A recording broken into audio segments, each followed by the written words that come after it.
영화 끝난 직후에는 좀 사실 이해가 잘 안 돼서 멍했고 후기를 보고 나서는 사실 좀 영화가 싫어졌어요.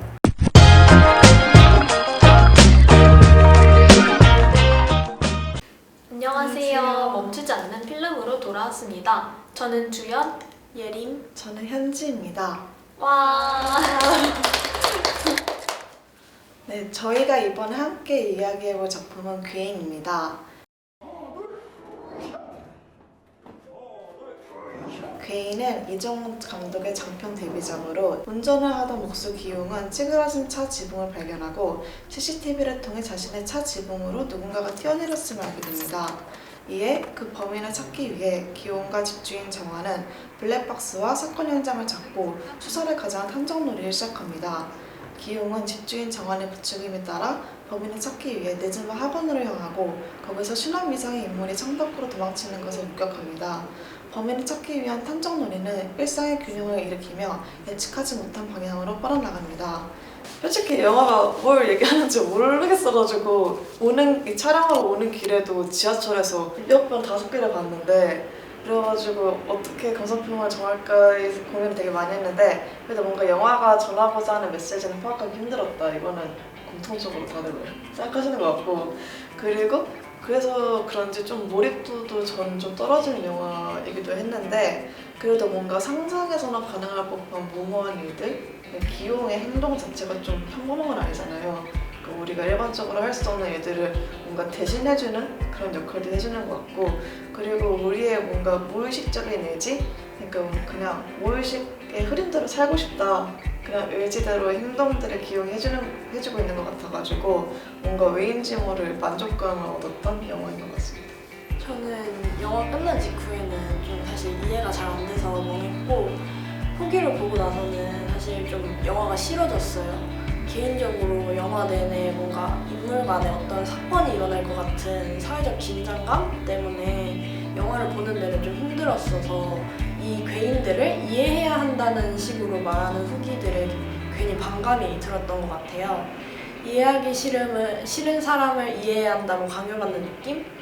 근데 오히려 생각해보면 영화 자체는 괴인을 이해해야 한다고 말하기보다는 그냥 괴인 그 자체를 보여주는 영화 같아서 그냥 우리 모두 괴인이다. 그렇군 하고 좀 담백하게 바라볼 수 있었던 것 같아요. 저는 사실 아직 괴인이라는 단어에 잘 모르겠다고 생각하고 있어요. 왜냐하면 딱히 영화에 나오는 등장인물 중에서 괴인이다 싶을 만큼 무별나고 이상한 캐릭터는 잘 보지 못했던 것 같아요. 오히려 그런 특별한 단어보다는 우리가 흔히 일상에서 마주칠 수 있는 우리가 쉽게 말해 빌런이라고 말하는 되게 무례하고 자존심 세우는 그런 캐릭터 그 정도로 느껴졌었던 것 같고 특히 남이 가게 무단으로 침입해서 밤을 보내고 가족을 포함한 주변 사람들을 함부로 대하는 장면이 나오는데 영화에서 주인공이 처하게 되는 상황은 좀 주인공 스스로가 불러일으킨 행동에서 비롯되었다고 느껴질 때가 많아서 저는 괴인이라는 특별한 단어보다는 그저 덜 성숙한 사회인 정도로 느껴졌던 것 같습니다. 가장 공감하고 몰입한 인물은 영화 내 비중은 좀 적지만 피아노 학원 원장님이었어요. 그래서 좀 더 이 영화를 받아들이기가 힘들었던 것 같아요. 학원은 원장님의 공간인데 막 사람들이 누구는 호기심에 누구는 잠잘 곳이 없어서 누구는 호감에 막 침범을 하잖아요. 그게 얼마나 괴로울까 공감이 가서 피아노 학원 원장님이 가장 공감이 간 인물이었고 인물 간의 관계는 그 집주인 아내분이 타인과 맺는 관계가 흥미로웠어요. 남편은 사랑하지 않고 기용은 싫어하는 건지 친한 건지 모르겠고 제일 미스터리한 인물이었지 않나. 인물 자체에 의미가 있다기보다는 그냥 각자의 자리에서 각자의 사정에 맞게 행동하는 인물들을 바라보는 데서 의미가 나오는 느낌이었어요. 그럼 저는 일단 말씀드리기 전에 주인공들에 대한 인물 정리를 먼저 간략하게 하고 싶은데 일단 기용은 목수고 정화는 요리사이고 이들은 입주자이자 집주인의 관계이고 그리고 현정은 이제 정환의 아내이고 경주는 이제 기용의 친구이잖아요. 근데 여기서 되게 독특했던 점이 좀 기생충? 영화 기생충하고도 뭐 연관이 있을 것 같은 게 이게 집의 구조를 통해 가지고 이제 기용이랑 정황의 관계를 뭔가 묘사해 주는 것 같은데 이게 집이 분리는 되어 있는데 또 연결은 되어 있는 그런 구조를 제가 되게 독특하다라고 생각하면서 봤거든요. 그 집이 일단 혼자가 좋지만 그래도 뭔가 함께하고 싶은 인간의 이중성? 그러니까 뭔가 집에는 있고 싶지만 친구랑 놀러 가고 싶어. 진짜 이런 이상한 진짜 아이들의 이상한 그런 성향? 생각들을 좀 반영해주는 것 같아가지고 이것도 인간의 이중성을 상징한다라고 뭔가 저는 생각하고 싶었고 저는 뭔가 인물들의 어려움에 공감을 하고 이중성에도 왠지 모르 공감을 하게 되는 그런 영화였던 것 같습니다. 저는 아까 한지님께서 말씀하신 내용 중에 이중성이라는 키워드가 있었는데 저는 그 이중성을 조금 다르게 느꼈던 것 같아요. 예를 들어서 기홍은 뭐 말씀해 주셨듯이 영화 초반부터 피아노 학원 원장님한테 일방적으로 약간 구애하고 사람들을 굉장히 불편하게 만드는 비호감 캐릭터라고 느꼈어요.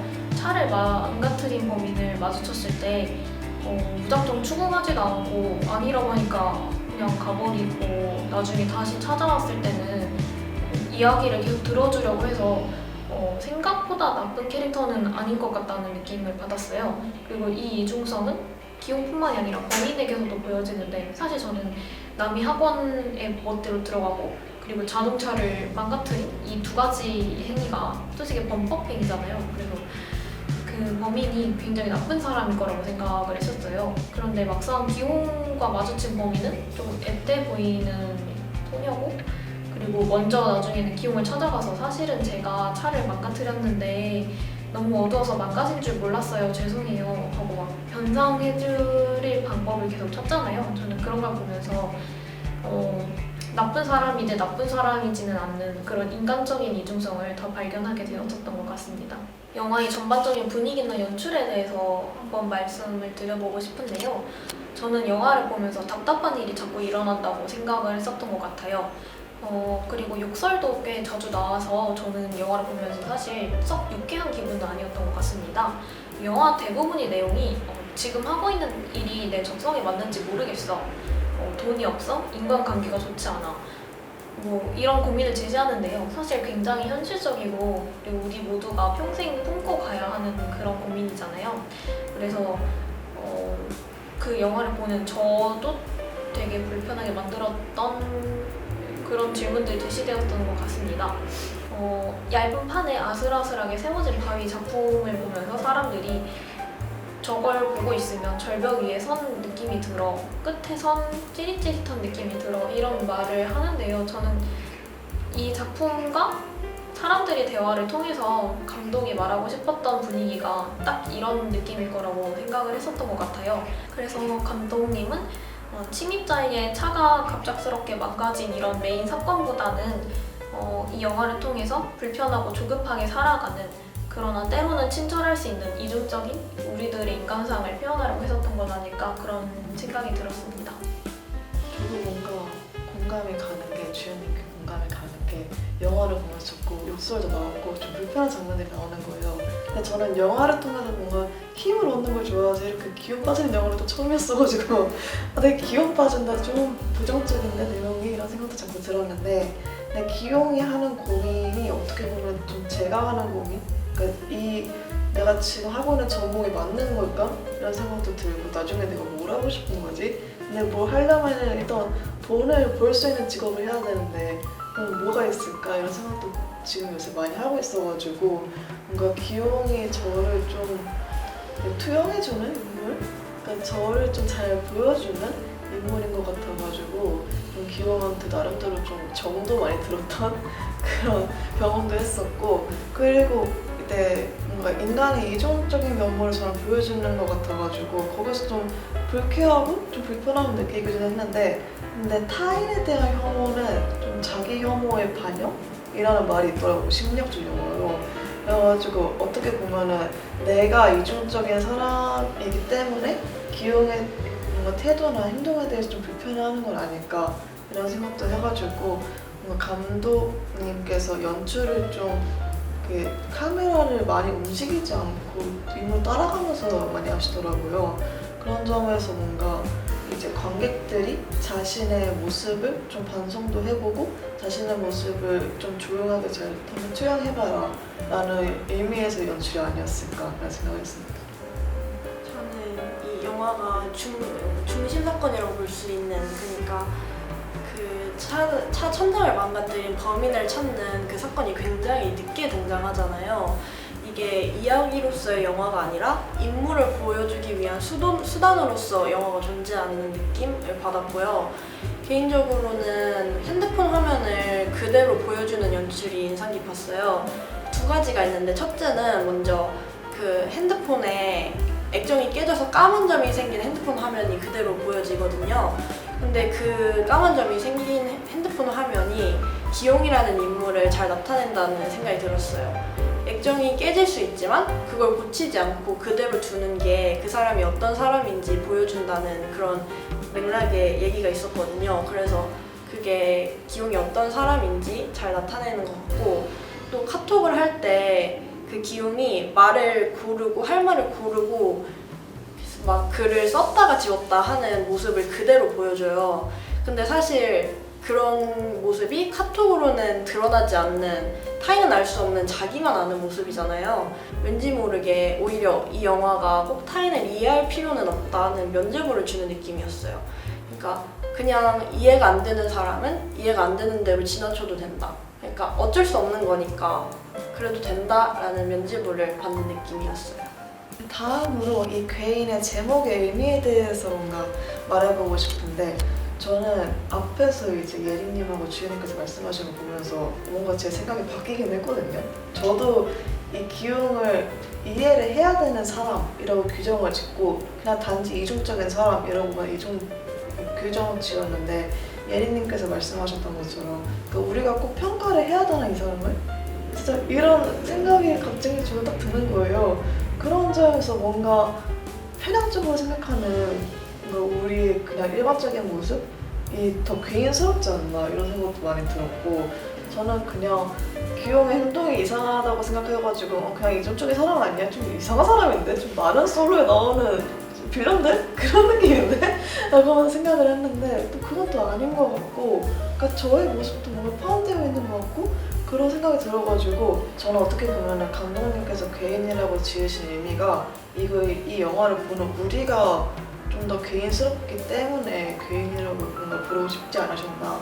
그러니까 괴인이라고 정확하게 의미를 규정짓는 거는 뭔가 힘들 것 같긴 한데, 그래도 이제 사람의 단편적인 모습을 보고 그냥 그 모습만 보고 이제 이 사람 좀 나랑 다른데? 좀 나랑 뭔가 이상한데? 나이가 뭔가 싫어하는 행동들을 많이 하는데? 그래서 괴인이라고 뭔가 부르고 싶다라고 이제 얘기를 하는 뭔가 우리의 이기적인 모습을 뭔가 표현해주고 싶어 하는 것 같아가지고 그렇게 저 생각했습니다. 저는 영화 속 모든 인물이 괴인이라고 생각을 했어요. 그래서 우리는 결국 서로에게 어쩔 수 없이 타인일 수밖에 없고, 그래서 누군가에게는 인생의 어느 한 순간에는 우리도 괴인일 수밖에 없다는 의미를 담고 있지 않을까라는 생각을 해봤고, 또 이건 좀 여담인데 제목인 괴인이랑 비슷한 말로 최근에 약간 뭐 맑은 눈의 광인이나 1호선 광인 이런 말이 유행을 했었잖아요. 네. 광인도 약간 미친 사람, 이상한 사람이라는 뜻인데, 영화 속 인물들이 괴인처럼은 느껴져도 광인이라고 표현하기에는 조금 어렵다는 느낌이 들거든요. 그래서 또 사실 괴인이라는 표현이 일상생활에서 쉽게 쓰이는 말은 아니잖아요. 그래서 뭔가 광인과 괴인의 경계를 보여주면서 분명히 원래 있는 말이지만 뭔가 감독님이 새롭게 만들어낸 단어인 것 같은 그 느낌이 재밌었어요. 저는 이제 일단 영화 포스터에 그 기용이 안경을 쓰고 이상한 동그란 안경을 쓰고 우리는 모두 괴인이잖아요 라고 써져 있는 단어가 있는데, 저는 그 문장이 사실 영화의 주제라고 생각을 했어요. 그래서 그거를 생각하면서 영화를 보는데, 사실 기용 스스로가 자신을 칭하는 단어보다는 기용을 보는 사람들이 기용을 두고 할 수 있는 말이 괴인이라고 생각이 되더라고요. 누군가 가진 무례함, 미성숙함이 사실 기용이든 다른 사람이든 모든 사람들에게서 조금씩 엿보이는데, 그것과 동시에 그 사람이 가진 선의가 함께 보일 때 우리는 그런 사람을 두고 저 사람 되게 신기한 사람이다. 저는 괴인이 그런 단어라고 생각이 되었던 것 같습니다. 저는 일단은 들어보셨는지 잘 모르겠지만 고레에다 히로코치의 영화인 괴물이 있단 말이에요. 괴물에서도 뭔가 소수자들 두 어린 소년이 나오고 그 소년들이 이제 생활을 하는 모습들을 보여주는데 그 소년들도 이제 그 사회적인 소수자이고 그 영화 속에서 하나가 이제 소수자의 느낌을 많이 주는 것 같은 이유가 뭔가 행동하는 거나 뭔가 생활을 하는 거를 보면서 친구가 뭔가 어려움을 갖고 있구나 이런 느낌을 많이 받았는데 이 괴물의 영화 속 주인공들하고의 뭔가 사회적인 위치도 비슷한 것 같고 그리고 행동이나 뭔가 어려움을 겪는 것까지 다 비슷한 것 같아가지고 가장 먼저 떠오른 영화였던 것 같습니다. 저는 아리에스터 감독의 보이즈 어프레이드라는 영화를 소개하고 싶은데요. 이 괴인처럼 뭔가 이해할 수 없는 타인으로부터 오는 심리적 긴장감을 느낄 수 있는 영화예요. 저는 개인적으로 보이즈 어프레이드에 보는 이해가 가는데 괴인의 인물들은 이해가 잘 안 갔어서 그 인물 이해도에 따른 영화를 볼 때 피로도가 다른 게 재밌었어요. 그래서 만약 한쪽만 이해가 간다면 두 영화를 볼 때 느낌을 비교해봐도 좋을 것 같아요.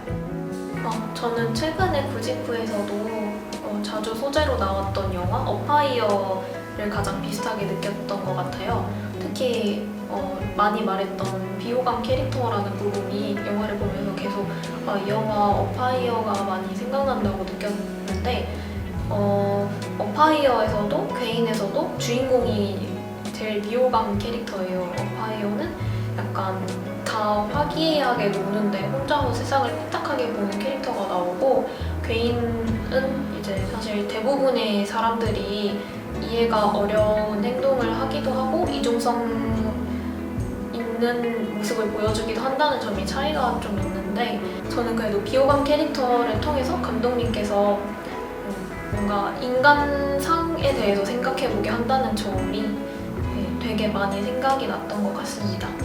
이번 원필은 주연님과 원필 첫 출연이신 현진님과 이야기를 나눠봤습니다.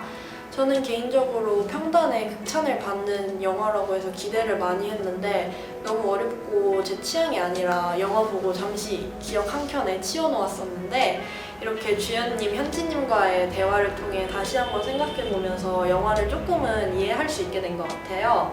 두 분은 어떠셨나요? 저는 먼저 일단 앞서 말씀드렸듯이 제가 이중성에 대해서 뭔가 잘못 이해하고 있었던 것 같기도 하고 저도 모르게 이 주인공 조금 이해를 해봐야 될 것 같은데 이런 뭔가 강박에 쌓여 있었는데 이제 두 분의 의견을 들으면서 뭔가 그 강박이 굳이 필요하지 않는 거다라고 느낄 수 있어가지고 뭔가 더 좋았고 이제 영화를 보면서 뭔가 영화를 좀 더 이해하고 싶을 때는 이렇게 같이 이야기를 해보면서 영화를 이해해보고자 하는 것도 참 좋을 것 같구나. 그래서 어려운 영화가 있으면은 구직부를 열심히 들고 와야 되겠다 이 생각도 많이 해가지고 저는 오늘 영화를 같이 한 게 너무 좋았어요. 저도 되게 비슷한데요. 사실 저도 영화를 보면서 영화가 약간 내 취향이랑 좀 다르기도 하고 특히 메인 사건이나 이런 부분이 조금 확실하게 잘 드러나지 않고 조금 애매할 수도 있다는 생각을 조금 많이 했었어요.